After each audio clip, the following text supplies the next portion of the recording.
On va remplacer la Terre par Mars pour voir ce qui va se passer. Et la dernière fois, c'était hyper intéressant.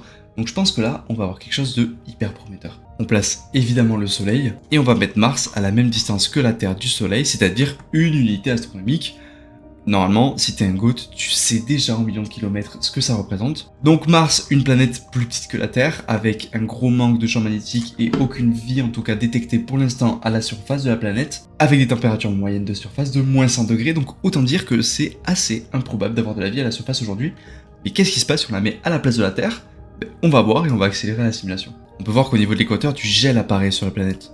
Ça a l'air intéressant. Les températures ont l'air de s'être stabilisées et ça peut être intéressant à regarder parce qu'on a un résultat qui est radicalement différent d'habitude. Déjà, on est sur des températures moyennes de moins 28 degrés et ce qui est intéressant, c'est qu'on a du gel et un petit peu d'eau liquide par-ci par-là, un petit peu partout sur la planète, mais aussi son atmosphère a l'air d'être un petit peu plus dense que tout à l'heure. Donc c'est assez intéressant. Est-ce qu'on a de la chance d'avoir de la vie à la surface de cette petite planète? La probabilité est encore très basse, mais c'est quand même monté et on a quand même un tout petit peu plus de chance d'avoir de la vie que sur la planète de base parce que de base, on est à 0. Ce qui est beau à voir, c'est cette glace qui s'est formée grâce à la densité de l'atmosphère qui est montée. Donc, on a le droit à avoir de l'eau non seulement liquide, mais aussi, du coup, glacée, gelée.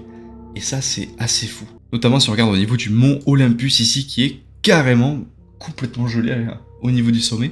C'est vraiment impressionnant. En tout cas, la planète est vraiment incroyable. Donc, si t'as envie qu'on continue ces choses-là, abonne-toi, parce que le prochain épisode, ça promet d'être aussi intéressant. Et sur ce, tu as compris. On se voit plus tard.